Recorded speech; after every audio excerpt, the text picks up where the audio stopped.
आज हम बात करेंगे किस चीज की, एक्सट्रिंसिक कंडक्शन की, और उसके बाद हम चलेंगे कार्डियक साइकिल के अंदर कि कार्डियक साइकिल होता क्या है। तो देखो थोड़ा सा एक्सट्रिंसिक कंडक्शन के बारे में थोड़ा सा जान लो। देखो एक्सट्रिंसिक कंडक्शन होता क्या है, सिंपल समझो। जब हमारा हार्ट है, ठीक है ना, हमारा ये हार्ट है ना,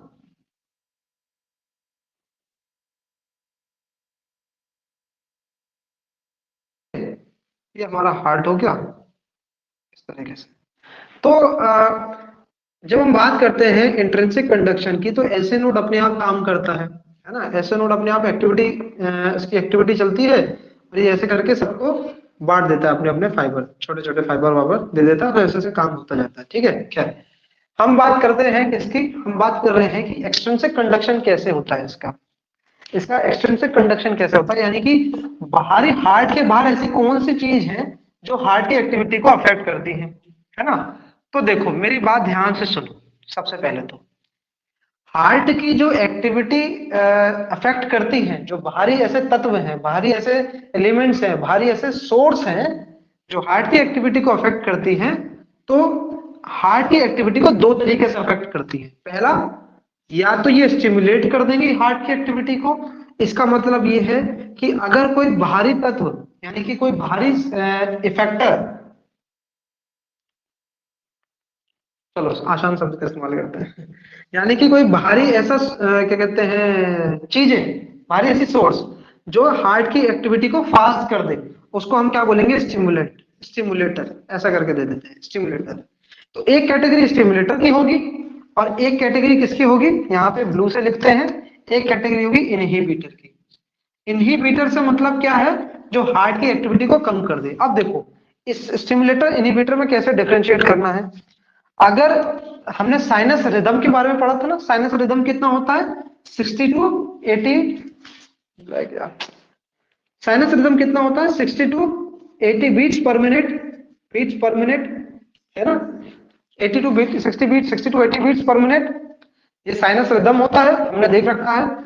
अब साइनस रिदम से मतलब क्या है, जो ऐसे नोड अपनी एक्टिविटी को मेंटेन करके रखा है 72 बीट्स पर मिनट से 60-80 के बीच की रेंज की। कभी जनरल कितना होता है, 72 बीट्स पर मिनट, है ना, रेस्टिंग हार्ट रेट। तो रेस्टिंग हार्ट रेट जब 60 से 80 बीट्स पर मिनट में हो, तो उसको हम साइनस रिदम बोलते हैं, क्योंकि ऐसे नोड उसकी एक्टिविटी को रेगुलेट करता है ना। चलो देखो,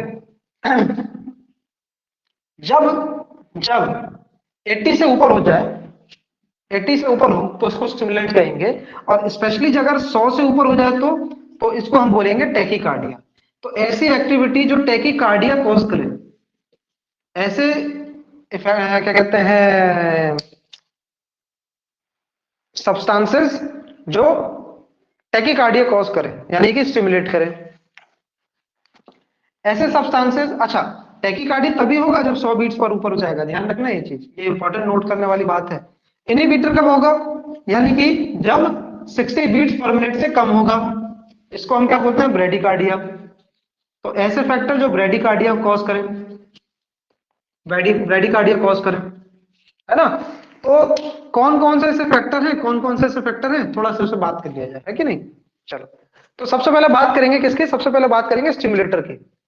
तो स्टिमुलेटर में सबसे इंपॉर्टेंट चीज, सबसे इंपॉर्टेंट कौन सा, सबसे इंपॉर्टेंट कौन सी चीज है, तो सिंपैथेटिक नर्वस सिस्टम, एसएनएस। मैं फुल फॉर्म नहीं लिख रहा हूं, लिख लेना, sympathetic nervous system.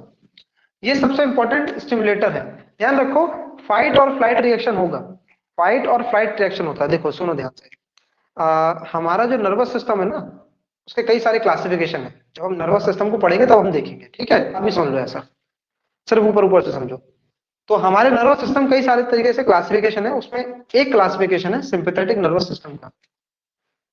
Sympathetic nervous system एक ऐसा नर्वस सिस्टम का पार्ट है जो फाइट और फ्लाइट रिएक्शन को एक्टिवेट करता है। इसका मतलब ये है कि डर लगने पर या फिर किसी अचानक कोई एक्टिविटी होने पर हम जिस तरीके से एकदम हड़बड़ा के रिएक्ट करते हैं ना, तो वो हमारा basically sympathetic nervous system activate करता है।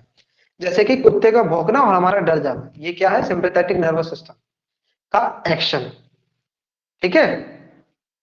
और एग्जांपल, कहीं पीछे से किसी ने फटाका लगाया और वो एकदम से बजा और एकदम से हम उछल गए, जंप कर गए, ठीक है, किसी कोई बाबा आराम से कुर्सी पे बैठे हुए हैं, उसके बगल में बम लगाया, बाबा अचानक से एकदम से उछल के भागे और मारने पीछे भागे उसको, तो ये क्या है, सिंपैथेटिक नर्वस सिस्टम है ना, एक्शन कर रहा है सिंपैथेटिक नर्वस सिस्टम, तो वो स्टिमुलेट कर रहा है, सिंपल। इसका जस्ट ऑपोजिट क्या हो जाएगा, पैरासिम्पैथेटिक नर्वस सिस्टम, ये भी उसी नर्वस सिस्टम का ही क्लासिफिकेशन है। ठीक है, ये होता है रेस्टिंग कंडीशन, जब हम खाना खा के डाइजेस्ट, खाना खा के लेटते हैं ना बिस्तर में एकदम सो जाते हैं, तो क्या हो रहा है हमारा, वहां पे हम बिल्कुल रेस्ट कर रहे हैं, तो पैरासिम्पैथेटिक नर्वस सिस्टम उस समय एक्टिवेट होता है, जहाँ पे हम बिल्कुल रिलैक्स बैठे हो, चिल एकदम। ठीक है, ये चीज थोड़ा सा इससे बात कर लेते हैं, थोड़ा सा नर्वस सिस्टम की बात कर रहे हैं, तो थोड़ा सा नर्वस सिस्टम को यहाँ से लेके चलना ही पड़ेगा, है ना। जैसे कि मान के चलो, थोड़ा सा देखो यहाँ पे,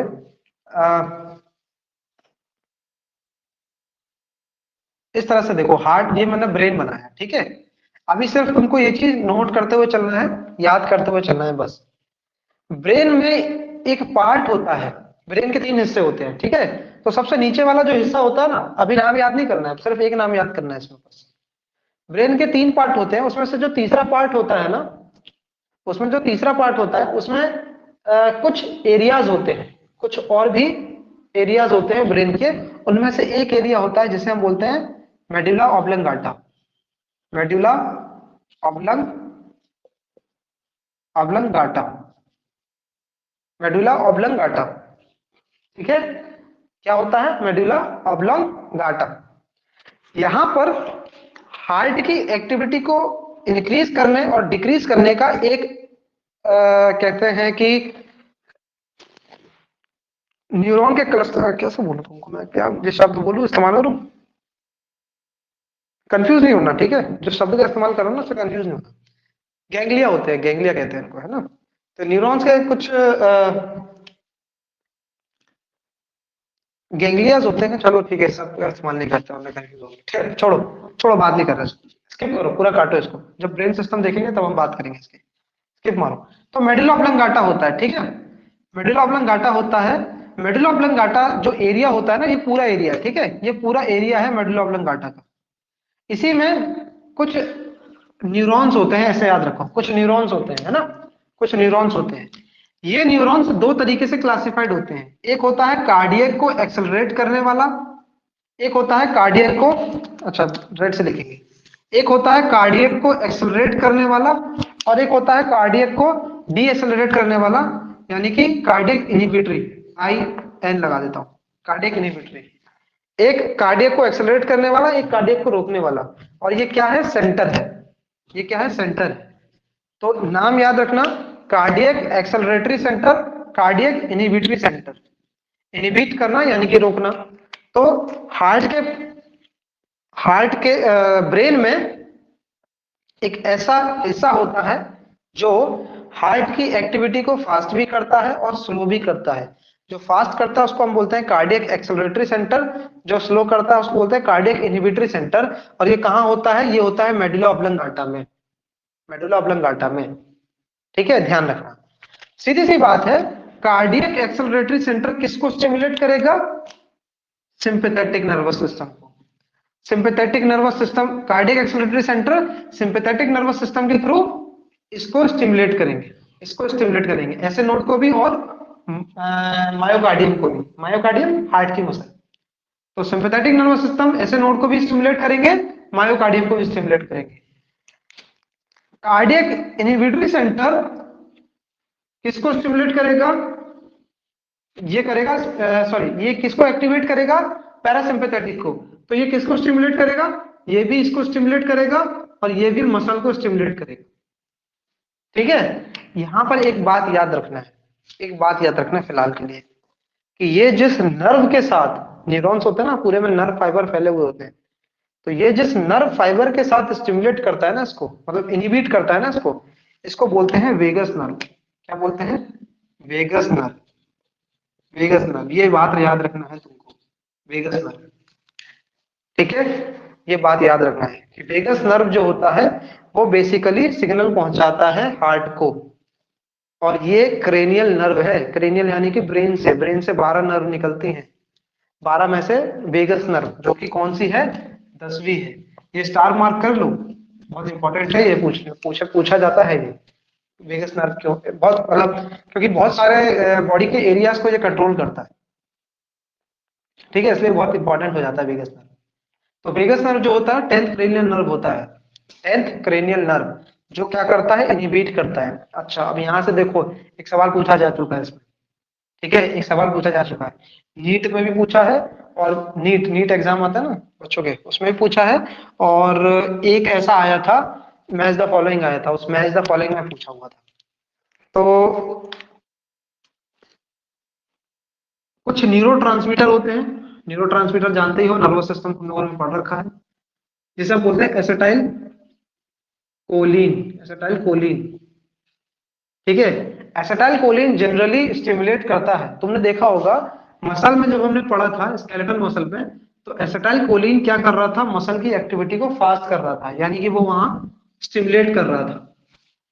पर जब यहाँ पे बात आती है ना हार्ट में, तो वेगस नर्व जो न्यूरोट्रांसमीटर रिलीज करता है ना, जो मैसेज रिलीज करता है ना, वो एसिटाइल कोलिन होता है। और हार्ट में एसिटाइल कोलिन कैसा काम करता है, इनहिबिटरी की तरह काम करता है, ध्यान रखना। तो एसिटाइल कोलिन जो है वो स्टिमुलेटर भी है, इनहिबिटर भी है, स्टिमुलेटर भी है, इनहिबिटर भी है। इनहिबिटर कहाँ है, हार्ट मसल, हार्ट के अंदर। हार्ट के अंदर एसिटाइल कोलिन का रिलीज होना, इसका मतलब क्या है, हार्ट की एक्टिविटी स्लो होना। अच्छा ठीक है, तो सर यहाँ पर कौन सा न्यूरोट्रांसमीटर आएगा, चलो देखते हैं। देखो, सिंपैथेटिक जो फाइबर्स होते हैं, अच्छा सिंपैथेटिक फाइबर इसके थ्रू नहीं आते हैं, सिंपैथेटिक फाइबर जो आते हैं वो इसके थ्रू नहीं आते हैं, वो दूसरे फाइबर के थ्रू आते हैं। तो वो नाम याद रखने की जरूरत नहीं है, क्यों, क्योंकि वो स्पाइन के ब्रांचेस से निकलते हैं, ये स्पाइन है ना, इसकी ब्रांचेस से निकलती है ऐसे ऐसे करके। और जो वेगस नर्व है ना, जो वेगस नर्व है, ये यहाँ से निकलती है ऐसे, तो यहाँ से निकलती हुई जाती है, ऐसे करती हुई जाती है, शायद इधर से जाती है, इधर से ऐसे हुई जाती है, और हार्ट पे जाके ऐसे मिल जाती है। लेकिन ये वाली जो सिंपैथेटिक है ना, ये यहाँ से निकलती है पीछे से, ऐसे ऐसे करके, ठीक है। तो सिंपैथेटिक फाइबर्स अलग से निकलते हैं, है ना, इसका कोई क्रेनियल नर्व से नहीं निकलता, इसके अलग फाइबर होते हैं। तो ये जो स्टिमुलेट करती है, ये जो न्यूरोट्रांसमीटर भेजती है, वो कौन सी है, ध्यान रखना, epinephrine, epinephrine plus nor epinephrine, nor epinephrine, spelling लिख दूं, लिख दो, एपिनेफ्रीन, एपिनेफ्रिन, ठीक है, एपिनेफ्रिन, नॉर एपिनेफ्रिन। ये बेसिकली सिंपैथेटिक नर्वस सिस्टम के दौरान यही न्यूरोट्रांसमीटर होता है, जो होता है सबसे ज्यादा रिलीज होता है, ठीक है। इसको एक और नाम से जाना जाता है, तुमने सुना होगा ये, एपिनेफ्रिन को बोलते हैं, एक और नाम से जाना जाता है, इसको बोलते हैं एड्रेनलिन, एड्रेनलिन, एड्रेनलिन, ठीक है, क्या बोलते हैं इसको, एड्रेनलिन, क्लियर, एड्रेनलिन। इसको क्या बोलेंगे, नॉर एड्रेनलिन, ये चीज ध्यान रखना, ठीक है। तो ये बात हुई यहाँ पे खत्म, ठीक, यहाँ तक बात तुमको समझ में आई होगी। चलो आगे बढ़ते हैं, कौन कौन से और से फाइबर है, कौन से और फैक्टर हैं जो अफेक्ट करते हैं हार्ट की एक्टिविटी को, चलो आओ देखते हैं। देखो, सिंपैथेटिक, अच्छा पैरासिम्पैथेटिक, सिंपैथेटिक नर्वस सिस्टम, ठीक है। अब देखो, जैसे कि अभी थोड़ी देर पहले बात करी एपिनेफ्रिन नॉर एपिनेफ्रिन, तो यहाँ पे लिख देते हैं हम, है ना, एपिनेफ्रिन नॉर एपिनेफ्रिन, यहाँ पे लिख देते हैं, ये जरूरी है क्योंकि एंडोक्राइन सिस्टम से भी रिलीज होता है, ठीक है। चलो आगे बढ़ते हैं। देखो, कैल्शियम का कंसंट्रेशन अगर बढ़ेगा तो स्टिमुलेट ज्यादा होगा, स्टिमुलेशन हो जाएगा, ठीक है।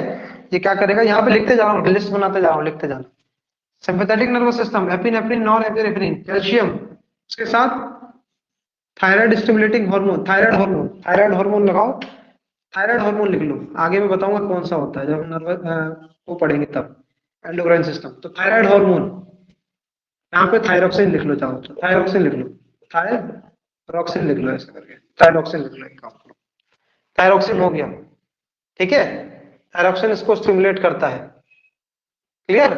और कौन करता है, और करता है sodium, sodium increase, calcium increase होगा, सोडियम इंक्रीज होगा तो क्या होगा, स्टिमुलेट करेगा। क्यों, क्योंकि याद करो हमने वो देखा था कि किस तरह से कैल्शियम अंदर आ रहा है, सोडियम अंदर आ रहा है, स्टिमुलेट कर रहा है। तो कैल्शियम और सोडियम का कंसंट्रेशन जो होगा बढ़ेगा तो ये स्टिमुलेट होगा, ठीक है। आ जाओ थोड़ा इनहिबिटर की तरह काम बात कर लेते हैं कि इनहिबिट कौन करेगा। तो सिंपैथेटिक हो गया, सिंपैथेटिक नर्वस सिस्टम हो गया। पोटेशियम का कंसंट्रेशन अगर बढ़ेगा तो ये इनहिबिट हो जाएगा। पोटेशियम का कंसंट्रेशन अगर कम कम होगा, मेरे ख्याल से कम होता है।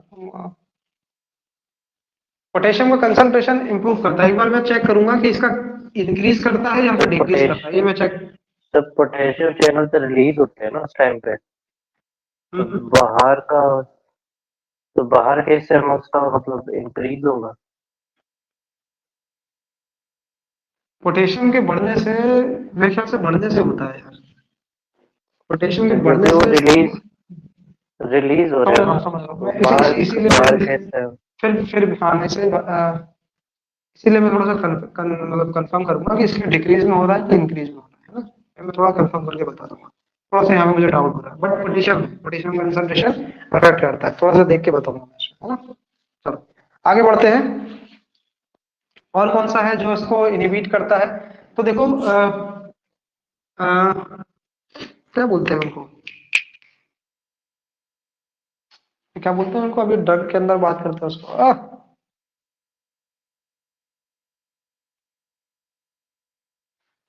स्टेरॉइड। ना,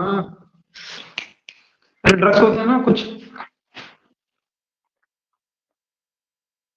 बीटा अगोनिस्ट बीटा एंटागोनिस्ट बोलते हैं ना, क्या बोलते हैं। Beta blockers. Beta blockers, good. Beta blockers, good. Beta blockers हो गए कुछ। ड्रग्स, ड्रग्स, अच्छा ड्रग्स यहाँ पे भी लिखना, ड्रग्स यहाँ पे भी लिखना। जैसे यहाँ पे ड्रग्स होते हैं ना, स्टिमुलेंट, स्टिमुलेंट होते हैं कुछ। जैसे कि एग्जांपल के तौर पे बीटा, बीटा अगोनिस्ट, ठीक है। कोई बात नहीं, ड्रग लिख लेना, कोई दिक्कत नहीं, अभी हम पढ़ेंगे इसको भी हम देखेंगे। बीटा ब्लॉकर्स हो गए कुछ, ड्रग्स हो गए स्पेसिफिक, है ना। स्पेसिफिक ड्रग्स हो गए, पैरासिम्पैथेटिक नर्वस सिस्टम हो गया, पोटेशियम हो गया,